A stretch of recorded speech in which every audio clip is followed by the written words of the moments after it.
Anchor podcast. My name is Maddie Miller, and I am sick.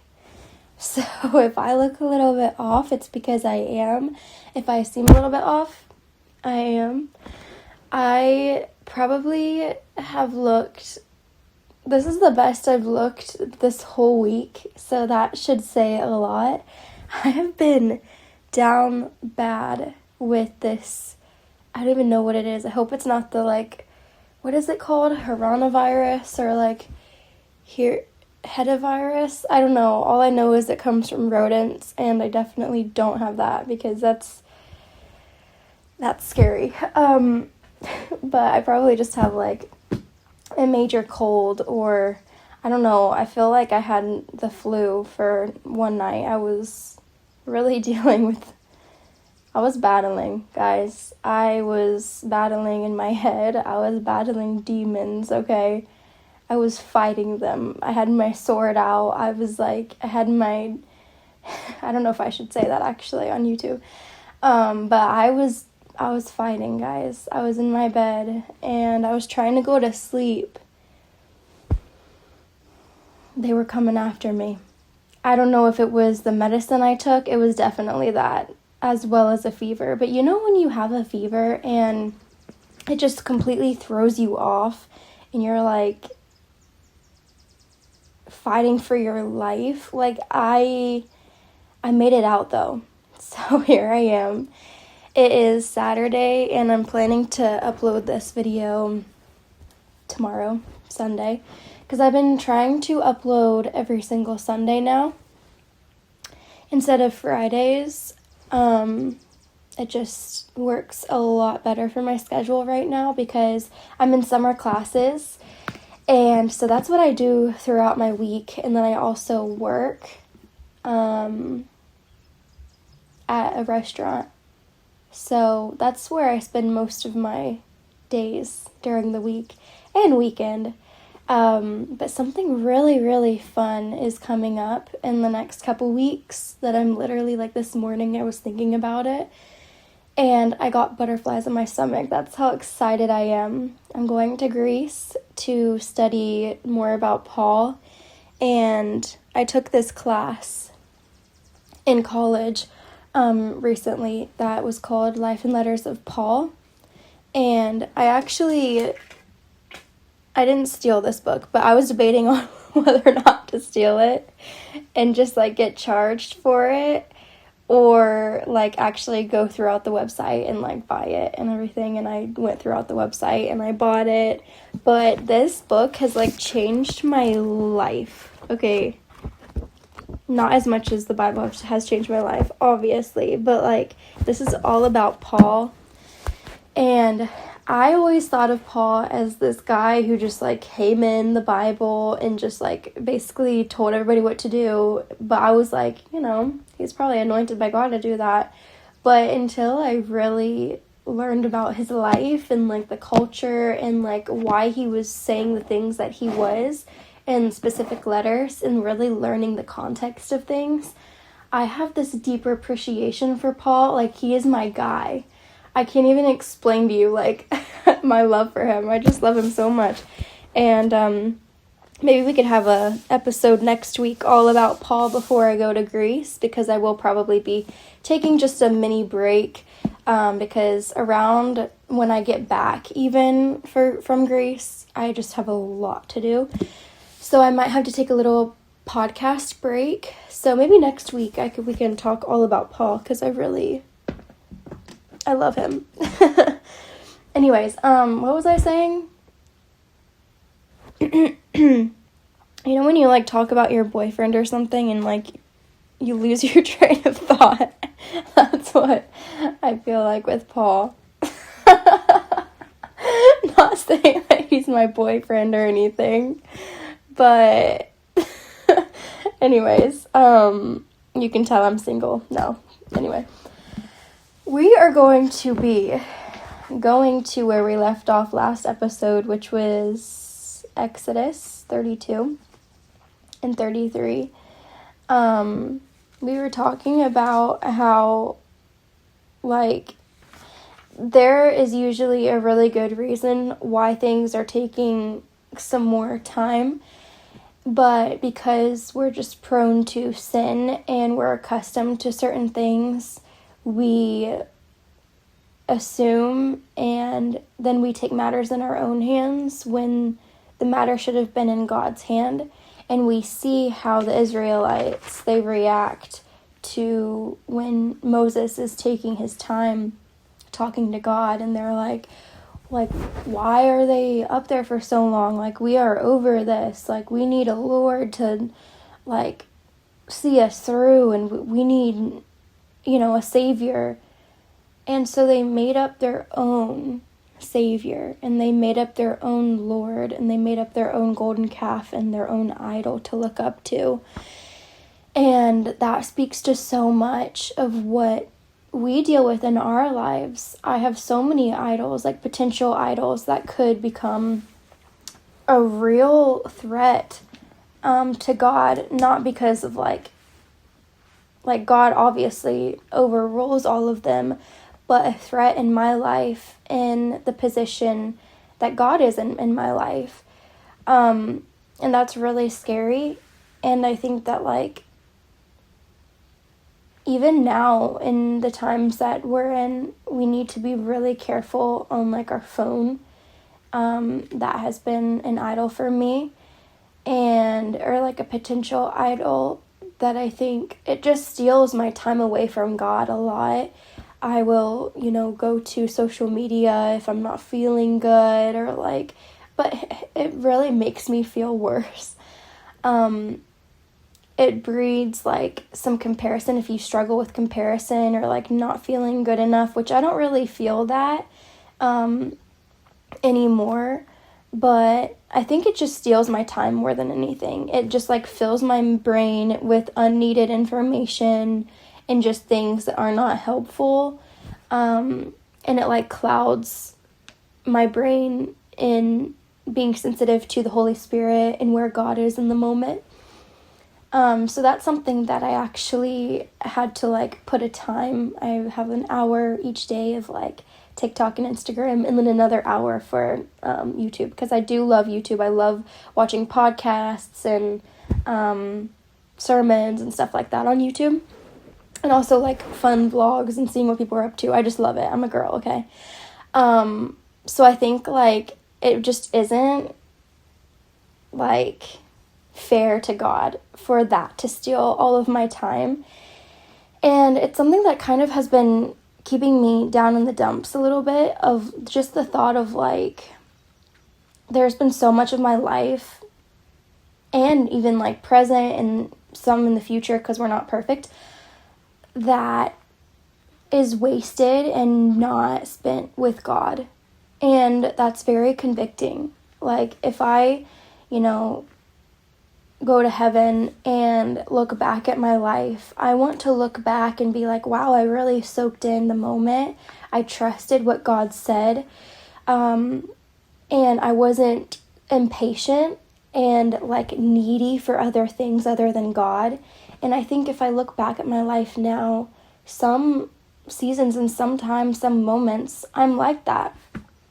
And I think each time I'm like that, the best thing to do is just take it to God and be hey, as a friend, I just need somebody to talk to. I'm feeling pretty impatient with this. I'm feeling, lonely. I'm feeling whatever it is. I'm feeling I want what isn't in my life right now. And just as a friend, voicing that rather than making an idol out of anything. I think if we look at even this story in Exodus 32, if the Israelites just humbly opened up to each other and went to Aaron, not in a way of, hey, can you help us make this idol, this golden calf, in a way of, we need a friend to talk to about our deep feelings of this. And so they kind of masked their pain of impatience by taking it to Aaron and saying, can you please do something about this? So we don't have to feel like this ever again. And that's two polar opposite reactions that they could have had. They could have had one of just, as a friend, can you just hear us and listen to us and help us through this and remind us who God is, remind us that he is coming, that like he didn't just forget about us, that he actually does love us. They needed to be aware of what they needed in that time, and they weren't, because they didn't want to face the facts. And so I think we can apply this in our life, and just being aware of what we're feeling, not feeling guilty for feeling the way we're feeling, not wanting to just like cover it up, being willing to face it, take it to God, take it to your friends to talk about it with, and be real with yourself. And also reminding yourself of who God said he is. If the Israelites, if they weren't so stubborn and rebellious, they would have been able to see and remember who God is. And it's sad that they didn't. So at the end of this story, Moses comes down and he sees what they did. They made a golden calf. They made an idol. And he is very angry. He actually had to talk the Lord out of destroying them completely. And so the Lord was like, okay, like he said, all of you who are on the Lord's side, come here and join me. And all the Levites gathered around them. This is what the Lord, the God of Israel, says. Each of you take your swords and go back and forth from one end of the camp to the other. Kill everyone, even your brothers, friends, and neighbors. The Levites obeyed Moses' command, and about 3,000 people died that day. Then Moses told the Levites, today you have ordained yourself for the service of the Lord, for you obeyed him. Even though it meant killing your own sons and brothers, today you have earned a blessing. So that is like a very crazy thing. And what this is saying is like, there has to be desperate measures call for desperate measures. So like they had to cut off of disobedience. They had to cut off disobedience. The people weren't willing anymore to be obedient. They weren't willing to stand by the Lord's side. And where that leaves us is death, unfortunately. But I think there's things in our hearts, even like without taking this righteous position of like, yeah, we're Christians, so we stand by the Lord's side and we're not the people that will like get killed. Like in this story, we would be the one that would stick by God's side. Okay, that's a very righteous way of thinking. I think there's some parts of us that would want to stay by the Lord's side. But other parts of us, and only you know the parts, and only God knows the parts. We can have this mask, of perfection in front of every other person, but only you and God know the deepest secrets, the deepest parts of your heart, your deepest desires, your thoughts that are not pleasing to God. That part of your heart doesn't stand by God, and that part of your heart needs to be killed off, because that is just disobedience. So we see how Moses is interceding for Israel and how gracious that is. And it's kind of a depiction of what Jesus is in our lives, is he is always interceding for us. He's always like talking with God and praying. It actually says that he prays for us. And that's going to make me so emotional. I think maybe because I'm sick and I don't know. But like he's up there praying for us. So when you think that like he's given up on you, or you've done so much wrong that like he's just given up on you, know that his promises are actually that he is up there praying to God for you. When you feel like nobody in your life is for you, when you feel like nobody in your life cares enough to pray for you, you feel so alone. You feel like you're the only one, on this Christian walk. You don't have Christian community yet. know that Jesus, the King himself, is praying for you. He is for you on your behalf.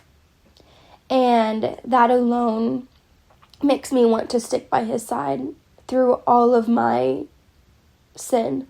I want to stick by his side. And so it's beautiful what Moses is doing in this moment for Israel. The Lord replied to Moses, "No, I will erase the name of everyone who has sinned against me. Now go, lead the people to the place I told you about. Look, my angel will lead the way before you. And when I come to call the people to account, I will certainly hold them responsible for their sins." Then the Lord sent a great plague upon the people because they had worshipped the calf Aaron had made. I really relate to this great plague because I'm sick. No, I'm just kidding. This is just a consequence to the action that we chose to do.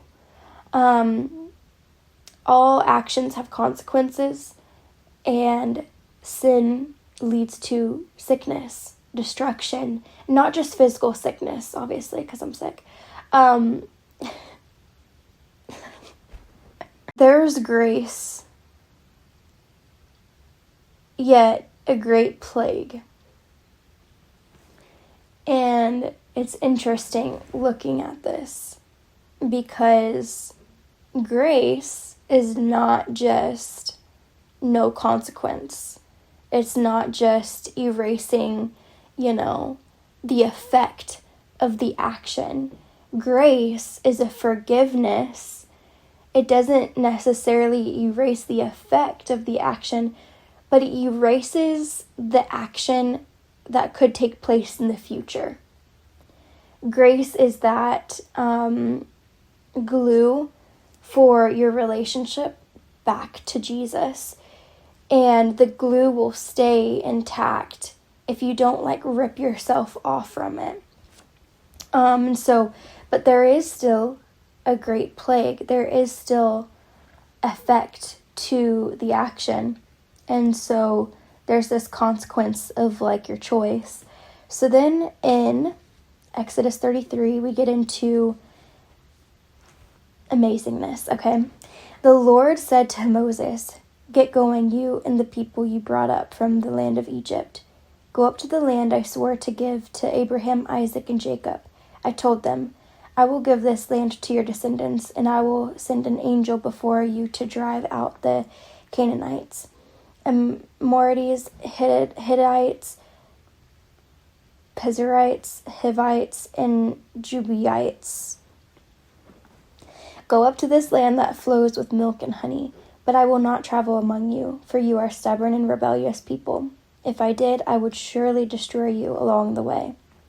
When the people heard these stern words, they went into mourning and stopped wearing their jewelry and fine clothes, for the Lord had told Moses to tell them, "You are stubborn and rebellious people. If I were to travel with you for even a moment, I would destroy you. Remove your jewelry and fine clothes while I decide what to do with you." So from the time they left Mount Sinai, the Israelites wore no more jewelry or fine clothes. It was Moses' practice to take to the tent of meeting and set it up to the distance from the camp. Everyone who wanted to make a request of the Lord would go to the tent of meeting outside the camp. Whenever Moses went out to the tent of meeting, all the people would get up and stand in the entrances of their own tents. They would all watch Moses until he disappeared inside. As he went into the tent, the pillar of cloud would come down and hover as its entrance while the Lord spoke with Moses. When the people saw the cloud standing at the entrance of the tent, they would stand and bow in front of their tents. Inside the tent of meeting, the Lord would speak to Moses face to face, as one speaks to a friend. Afterward, Moses would return to the camp, but the young man who assisted him, Joshua, son of Nun, would remain behind in the tent of meeting. And then, one little thing I just want to say quickly is the removing of the jewelry. So the Lord had a plan for them to go to the land flowing with milk and honey, but for that plan to be successfully done, they needed to remove certain things that were blocking them from going with the Lord. the Lord could not even be with them because he probably saw their jewelry that they had on and always remembered that they used that jewelry to make an idol to replace him. And so, of course, the Lord is going to get angry at that because he doesn't want to be replaced. He can't be replaced. And so it's like stupid and stubborn for them to think that the Lord could be replaced with stupid jewelry. And so that's, part of our lives and our walk with God. Sometimes we have to remove things. Sometimes God will ask us to remove certain things in our life that will remind him of how we once replaced him with it. So meanwhile, they're still, actively going to the promised land, the land that God promised them. And so verse 12 of Exodus 33, it says, "One day Moses said to the Lord, 'You have been telling me, take these people up to the promised land, but you haven't told me whom you will send with me. You have told me, I know you by name, and I look favorably on you. If this is true, that you look favorably on me, let me know your ways so I may understand you more fully and continue to enjoy your favor. And remember that this nation is your own people.' The Lord replied, 'I will personally go with you, Moses, and I will give you rest. Everything will be fine for you.' Then Moses said, 'If you don't personally go with us, don't make us leave this place. How will anyone know that you look favorably on me and your people if you don't go with us? For your presence among us sets your people and me apart from all other people on the earth.' The Lord replied to Moses, 'I will indeed do what you have asked, for I look favorably on you, and I know you by name.' Moses responded, 'Then show me your glorious presence.'" I'm sorry. The Lord replied, "I will make all my goodness pass before you, and I will call out my name Yahweh before you. For I will show mercy to anyone I choose, and I will show compassion to anyone I choose. But you may not look directly at my face, for no one may see me and live." The Lord continued, "Look, stand near me on this rock. As my glorious presence passes by, I will hide you in the crevice of the rock and cover you with my hand until I have passed by. Then I'll remove my hand and let you see me from behind, but my face will not be seen."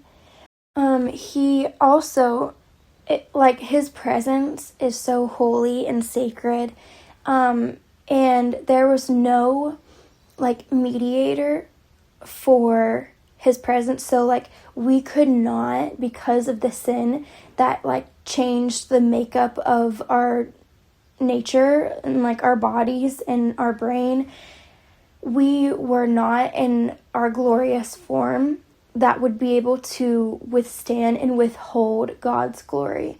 So this is why there's a promise in the New Testament that Jesus is going to make our bodies new and glorious like his own, to be able to be in heaven and be able to withstand God's glory and be in his fullness of presence and glory.